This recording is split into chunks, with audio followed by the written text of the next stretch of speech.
Hi, welcome back to our YouTube channel. ಇವತ್ತು ಮಾಡ್ತಿರೋಂತಹ recipe ಹೆಸರು ಕಾಳು ಪಲ್ಯನ ಮಾಡ್ತಿದ್ದೀನಿ. ಮೊದಲಿಗೆ ಸಾಸಿವೆ, ಈರುಳ್ಳಿ, ಮೆಣಸಿನ್ಕಾಯಿ, ಟೊಮ್ಯಾಟೊ, ಹುಣಸೆ ಹಣ್ಣಿನ ರಸನ ತೊಗೊಂಡಿದ್ದೀನಿ 2 ಸ್ಪೂನಷ್ಟು, ಉಪ್ಪು, ಬೆಲ್ಲ, 1 ಸ್ಪೂನಷ್ಟು ಅರಿಶಿನ ತೊಗೊಂಡಿದ್ದೀನಿ. ಹೆಸರು ಕಾಳನ್ನು ರಾತ್ರಿ ನೆನೆಸಿಟ್ಟು ಬೆಳಗ್ಗೆ 3 ವಿಸಿಲ್ ಆಗೋಷ್ಟು ಹೊಡ್ಸ್ಕೊಂಡು ಇಟ್ಕೊಂಡಿದ್ದೀನಿ. ಸಬ್ಬಸಿಗೆ ಸೊಪ್ಪು, ಕೊತ್ತಂಬರಿ ಸೊಪ್ಪು ಮತ್ತು ಎಣ್ಣೆ. ಮೊದಲಿಗೆ ಒಂದು ಪ್ಯಾನ್ನ ತೊಗೊಂಡು ಅದಕ್ಕೆ ಎಣ್ಣೆನ ಹಾಕ್ಕೊಳ್ತಾ ಇದ್ದೀನಿ. ಎಣ್ಣೆ ಕಾದ ನಂತರ ಸಾಸಿವೆನ ಹಾಕ್ಕೊಳ್ತಾ ಇದ್ದೀನಿ.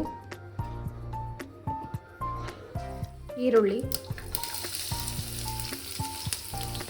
ಮೆಣಸಿನ್ಕಾಯಿನ ಹಾಕ್ಕೊಳ್ತಾ ಇದ್ದೀನಿ. ಈರುಳ್ಳಿ ಕೆಂಪಗಾಗೋವರೆಗೂ ಇದನ್ನ ಫ್ರೈ ಮಾಡ್ಕೋಬೇಕು. ಇವಾಗ ಇದಕ್ಕೆ ಸಬ್ಬಸಿಗೆ ಸೊಪ್ಪನ್ನ ಹಾಕ್ಕೊಳ್ತಾ ಇದ್ದೀನಿ. ಇದನ್ನು ಹಸಿ ವಾಸನೆ ಹೋಗೋವರೆಗೂ ಫ್ರೈ ಮಾಡ್ಕೋಬೇಕು.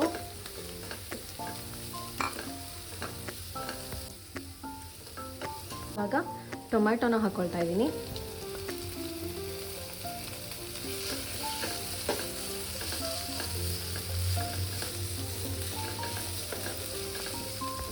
ಅರಿಶಿನದ ಪುಡಿ,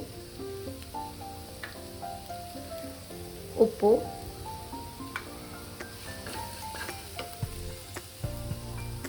ಮತ್ತು ಬೆಲ್ಲನ ಹಾಕ್ಕೊಳ್ತಾ ಇದ್ದೀನಿ.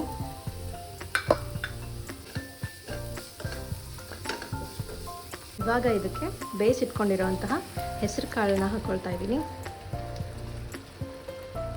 ಇದನ್ನ ಚೆನ್ನಾಗಿ ಮಿಕ್ಸ್ ಮಾಡ್ಕೋಬೇಕು.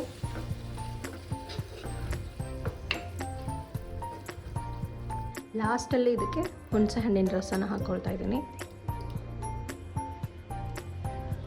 ಮತ್ತು ಕೊತ್ತಂಬರಿ ಸೊಪ್ಪು.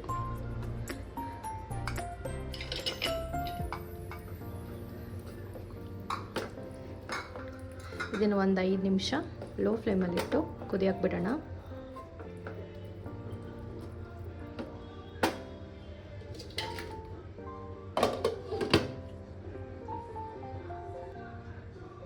ಇದಾಗಿದೆ. ಇವಾಗ ಇದನ್ನು ಸರ್ವ್ ಮಾಡೋಣ.